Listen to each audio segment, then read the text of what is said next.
have to do is stay a minute, just take your time. The clock is ticking, so stay. All you have to do is wait a second. Your hands on mine. The clock is ticking, so stay. All you have to do is stay. The center for everything that is political and American. You're listening to the Garrison Douglas Show. Welcome to the program, everybody. Welcome to the program. Thank you for joining me on this special occasion. And when I say special, I just mean a moment where we can all celebrate just how hypocritical some of our top industry leaders are. We don't get to have this moment very often. Oh, who am I kidding? We always do. It's just always fun, though, to just point out the level of hypocrisy that comes out of some of these folks' mouths.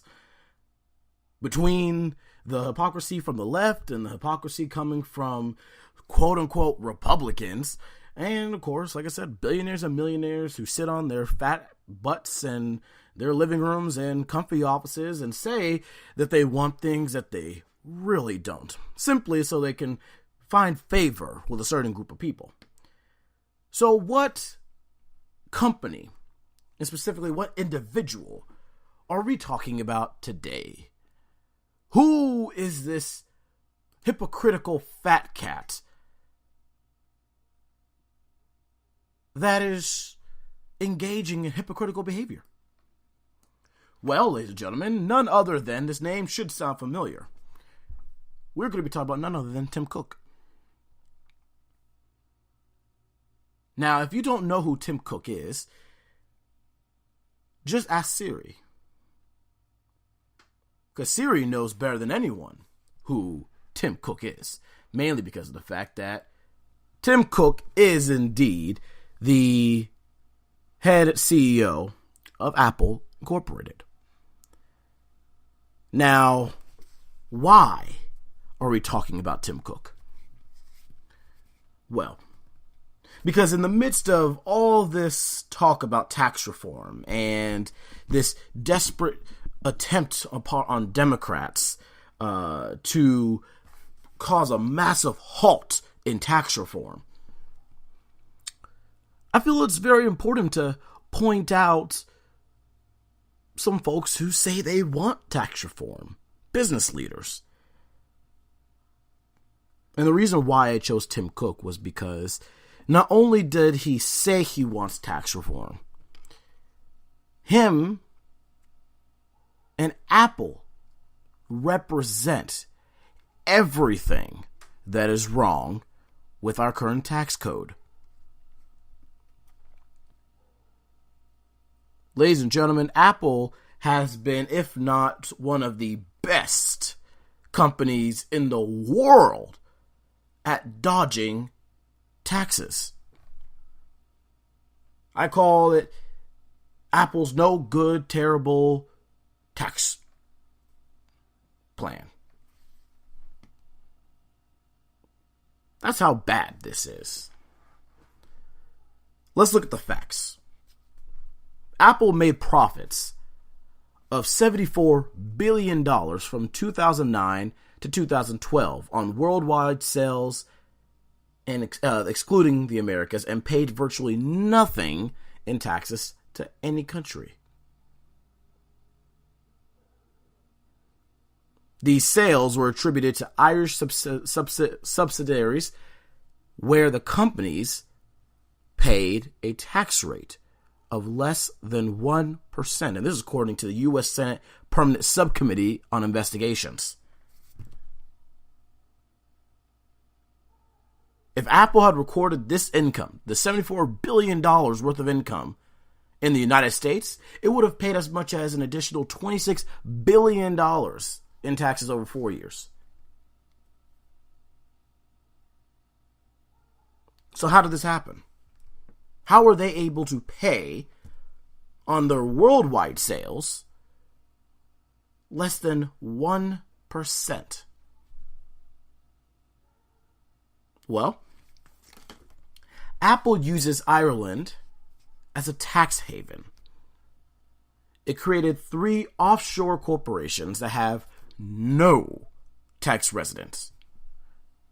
Not in Ireland,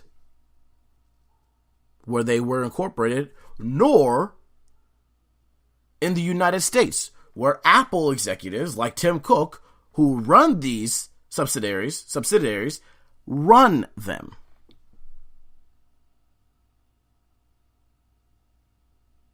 And the United States generally recognizes the country of a corporation as the primary tax jurisdiction.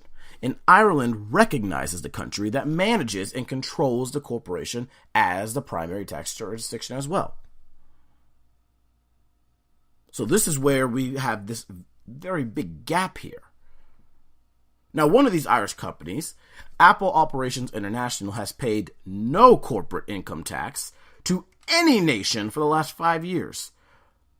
And in those 5 years, Apple Operations International has reported $30 billion worth of income. But get a load of this. Apple Operations International has no owner but Apple. It has no physical presence at any address. And in 30 years of existence, Apple Operations International has never had a single employee.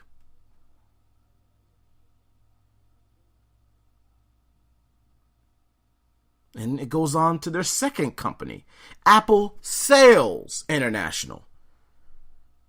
Now, they pay taxes to Ireland equivalent to a fraction of 1% of its total income. And prior to 2012, Apple Sales International, like Apple Operations International, had no employees and carried out its operations through the action of a U.S.-based board of directors, most of whom were Apple Incorporation employees in California.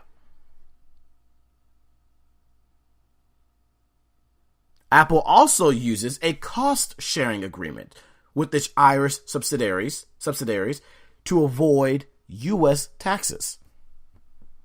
Apple transfers part ownership of its intellectual property created in the United States to the Irish subsidiaries. Where it pays virtually no tax and avoids paying U.S. taxes. Did you hear that? Let me read that one more time. Apple transfers part ownership of its intellectual property created in the United States to the Irish subsidiaries. And this enables Apple to shift profits generated from most of the world to Apple's Irish subsidiaries, where it pays virtually no tax and avoids paying U.S. taxes.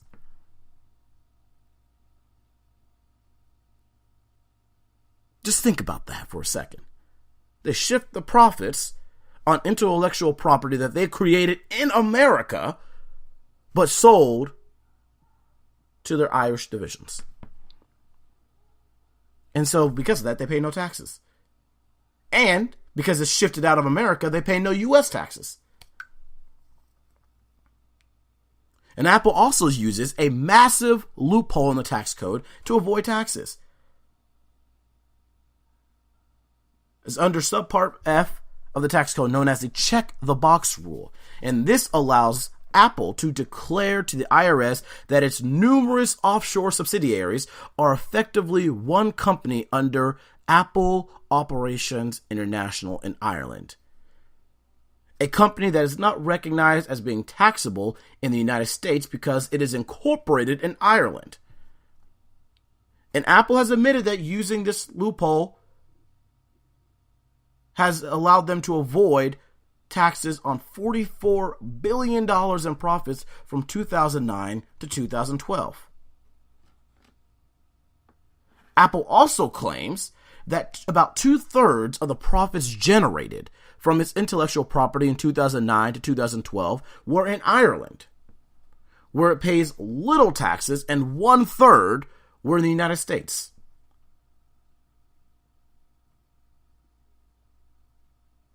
So how is that possible? Because 95% of Apple's research and development is in the United States, which is largely responsible for the success of all of its products. And 2/3 of Apple's employees are in the United States. And by comparison, Ireland conducts 1% of Apple's R&D and employs 3.5% of its total workforce. So how does that make sense? How can 2/3 of your profit from your intellectual property be generated in Ireland when 95% of your research and development is in America, your workforce is predominantly in America, and in Ireland, your only workforce totals to 3.5%.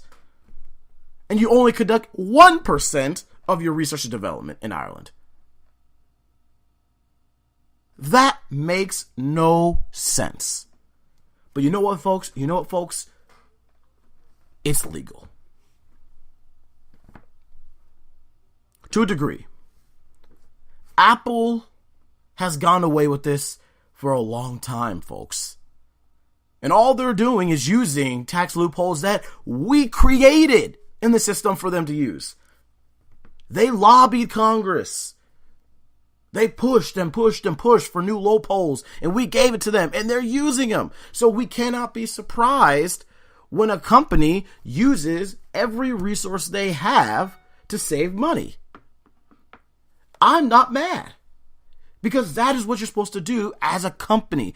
As Tim Cook has a fiduciary responsibility to his stockholders to make money. Not make an amazing product. That's his responsibility to us. But to his stockholders and board of directors, he has a fiduciary responsibility as CEO to increase growth and make more money. So, of course, he's going to use these loopholes. But here's the question I have. As much as I would love to see all U.S. companies pay all of their taxes, I understand we have tax loopholes. We have deductions and credits that every company can utilize however they see fit. Sometimes they stretch the truth, which is where I disagree with those actions. But if they're using them honestly, I am all for it, because that's what the system has allowed for them to do. But I believe in changing the system. I believe in tax reform. I believe in American companies paying American taxes and not utilizing vague language and, loopholes that allow them to skirt the tax man. Because guess what? I can't do that. I can't use vague language to skirt the tax man. If we're all in this together, if we're all Americans, then we all need to be paying American taxes together. That's why I'm for tax reform. I believe in simplifying the tax code. I believe in breaking down those tax rates or tax brackets. Instead of having 15 or 8, I think we have 7 or 8, bring them down to 3. Bring them down to 4. Simplify it. Make it where you cannot dodge the tax man. If you generate income, you pay a tax. That's how it should be. We need to make the tax code fairer and simpler. And this company, Apple, represents every reason why we need to do it. If we go the Democrats' way, all they would do is say, hey, raise taxes on Apple, and then we'll just make up the money. Well, guess what? That doesn't work. Because as long as you keep this massive tax code together, they're going to continue to create tax loopholes. They're going to continue to find more and more ways to skirt the tax man.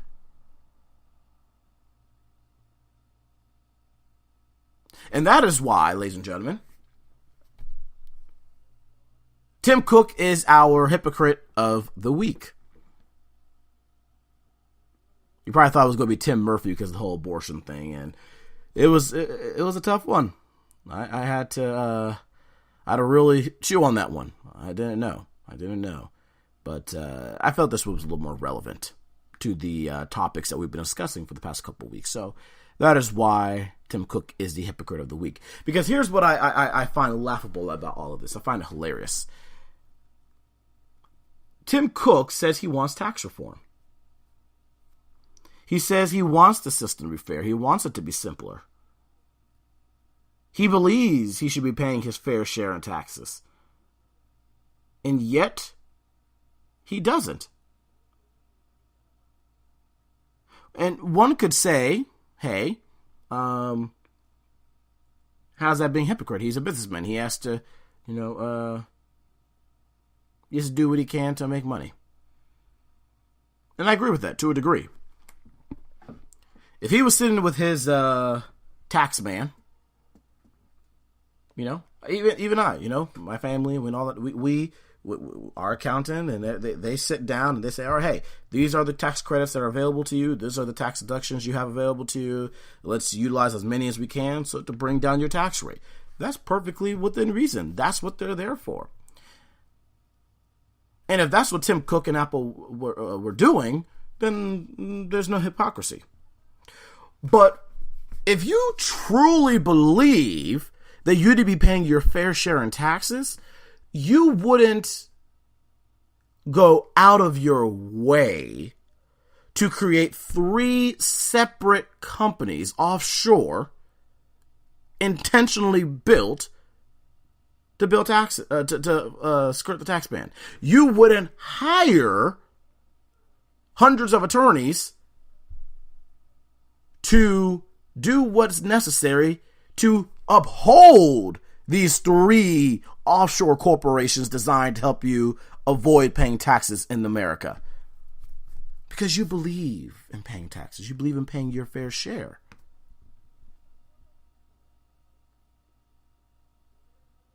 Tim Cook, to put this in example, I'm going to simplify all this for us, okay? This based off what Tim Cook is saying. If we were at a grocery store and there was a sign, or they have one of the free sample booths, and on that free sample is a bunch of bacon, delicious, scrumptious bacon. And there was a sign there that said, please be considerate in portion amounts. Doesn't say take 1, doesn't say take 3, it just says please be considerate. We know what considerate means. It means allow an ability for as many people as possible to take. So some may see it as take 1, some may see it as take 2. Tim Cook's the type of guy that, in Apple, him and his company, they're the type of people who come in and take the entire batch of bacon, all of it, and eat it. And then say, oh, well, we saw a sign there, but there was no one here to enforce it. I trust me, hey, just understand, I believe that we should have shared. But there was no one forcing me to. And I think that should change. Someone should force me to share. Because otherwise, why shouldn't I do it? So this goes into integrity, folks. It's folks like Tim Cook and Bernie Sanders who tout this need and say, hey, we need tax reform. We need to be paying our fair share in taxes, yada, yada, yada, yada. They don't believe a word of it, folks. They love what they're doing. If anything, they might say, yeah, we might need tax reform to cut down the corporate tax rate because the taxes I am paying in America is still too high, so I want to drop that a little bit. That might be the closest to truth that we get. But they don't really care about tax reform. They just want a tax cut. And those are 2 different things. Those are 2 different things. Because if they really believed in the fairness of paying their fair share in taxes, they would do it. There's nothing stopping them. There is no mechanism designed to prevent them from paying their fair share in taxes. There's nothing. Tim Cook's team, if he really believed it, could literally get rid of all of these subsidiaries in Ireland and say, all the money that we're supposed to be paying in America, we're going to pay. Because we don't need to do this. It costs us a lot of money to try and do this. All the attorneys, all the filing fees, all the yada, yada, yada. We don't have to do this. It makes things 10 times more complicated. You know, we could take standard deductions. We can itemize some things. We can, utilize some of the basic loopholes and all that type of stuff. But why not pay all your taxes if you believe in the fairness of the tax code?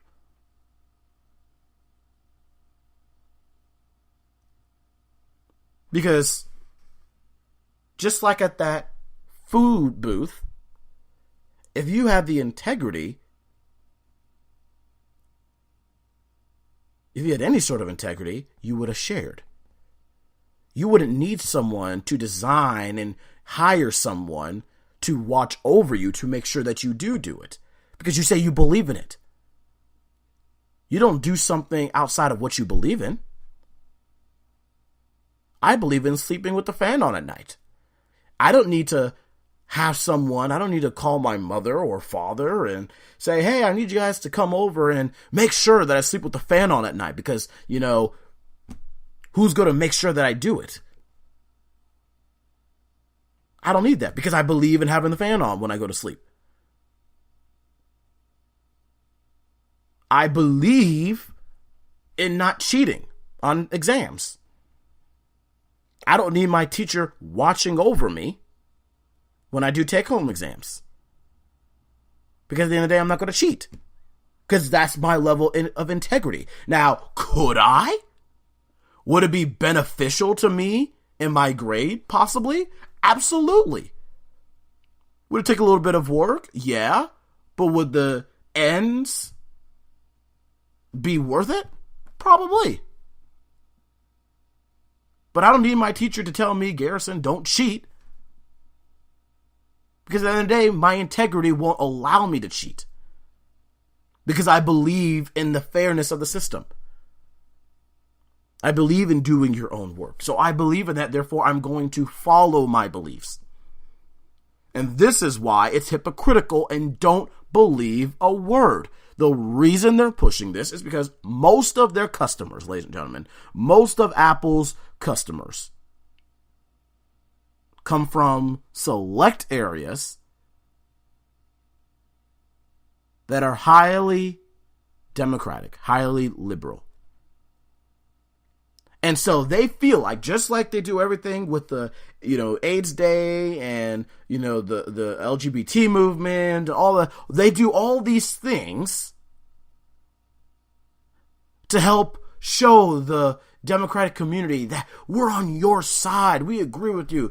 Don't think we're this big bad company that doesn't like paying taxes. We believe in paying our fair share. When we haven't paid our fair share in taxes in years. Don't fall for it, folks. Do not fall for it. And that, ladies and gentlemen, is why Tim Cook and Apple are our hypocrites of the week. You're listening to the Garrison Douglas Show.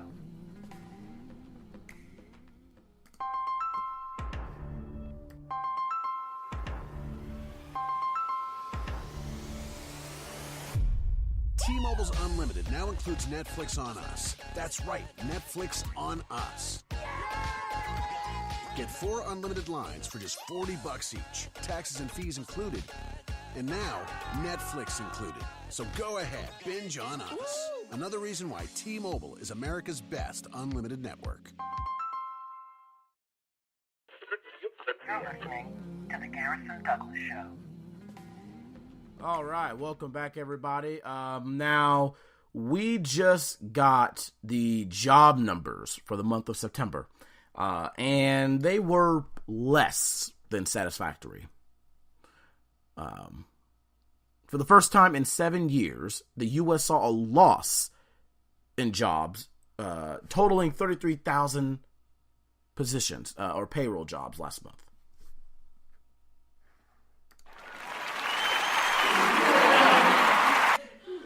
Yeah, so don't go celebrating now, Democrats, because to quote an old adulterer's phrase, it's not what it looks like. All right? Because, well, let's actually take a look at the report. And I know, it's not something that we like to do often. Hence why Minnesota is being used as a success story by Democrats, because they raised taxes and the minimum wage and saw job creation get higher. When in actuality, small business failures went up, and all industries not being subsidized or funded directly by the state government saw not only no job growth, but actually a decline in some areas. Anyways, that's, a conversation for another day. But what did last month's job report show us? What did it show us? The unemployment rate declined to 4.2% in September. So that's okay. We like to see a decline in unemployment. But we also saw a total of non-farm payroll employment change a little. That was 33,000. This is according to the U.S. Bureau of Labor Statistics. A sharp unemployment decline in food services and drinking places and below-trend growth in some other industries likely reflected the impact of Hurricanes Irma and Harvey. Hurricane Irma made landfall in Florida on September 10th, during the reference period for both the establishment and household surveys, causing severe damage in Florida and other parts of the Southeast. Hurricane Harvey made landfall in Texas on August 25th, prior to the September reference period, but still resulting in severe damage in Texas and other areas of the Gulf Coast. Now, this is what the U.S. Bureau of Labor Statistics said. Our analysis suggests that the net effect of these hurricanes was to reduce the estimate of total non-farm payroll employment for September. There was no discernible effect on the national unemployment rate. No changes were made to either the establishment or household survey estimation procedures for the September figures. For both surveys, collection rates generally were within normal ranges, both nationally and in the affected states. In the establishment survey, employees who are not paid for the pay period that includes the 12th of the month are not counted as employed. And in the household survey, persons with a job are counted as employed even if they miss work for the entire survey reference week, which is the week including the 12th of the month, regardless of whether or not they are paid. For both surveys, national estimates do not include Puerto Rico or the U.S. Virgin Islands. So, like I said, Democrats, it's not what it looks like. But it's hilarious to me that some folks thought that this job loss, had something to do with Trump and his policies. Because it's almost as if some of these people, or if not a lot of these people, really believe that Trump has taken any sort of action, real action towards the economy. He rolled back a couple of regulations. Big whoop. Most of the regulations he rolled back had nothing to do with small business, which, remember, accounts for the majority of job creation in this country. They account for 99.7% of U.S. employer firms. They account for 64% of net new private sector jobs and 49.2% of private sector employment. They also account for 42.9% of private sector payroll and 46% of private sector output. Not to mention the fact that they also account for 43% of high-tech employment and 98% of firms exporting goods. So what did he do to the economy that made you believe he was the cause of the loss of 33,000 jobs? We are still essentially operating at Obama-era economic policies and budgets. This is still the Obama budget we're operating on. So, had these job losses not been caused by the hurricane, it still wouldn't have been Trump's fault. So what's the lesson today, folks? What did we learn? The lesson today is simple. Read past the headline. If you read past the headline, you learn all types of things. You would be surprised. It's almost like discovering what effects the turn signal of your car has. When you use that, it's like people actually know you're going to be moving into the next lane. And guess what? Just like that, reading past the headline, you actually get smarter. The headline is just something to get you to read the article. The headline is not the news itself. It's not the report itself. So the lesson for today is read past the headline. Anyways, that's all for tonight. If you haven't visited my online store, please do and see what I have for sale. There's a special collection of Dreamer support clothing. Proceeds from all those sales of those specific shirts, just the Dreamer collection, proceeds from those sales will go to help fund advocates of the Dream Act. There are also hoodies for purchase as well, and let me just say they are quite comfortable. Very cozy, very snug. The fall weather's coming in, or the winter weather's coming, so you might want to get a nice little hoodie. But thank you for tuning in. Everyone have a safe weekend, and have a great night. You're listening to The Garrison Douglas Show. All you have to do is stay a minute, just take your time. The car is ticking, so stay. All you have to do is wait a second. Your hands on mine. The car is ticking, so stay. All you have to do is stay. The center for everything that is political and American. You're listening to The Garrison Douglas Show.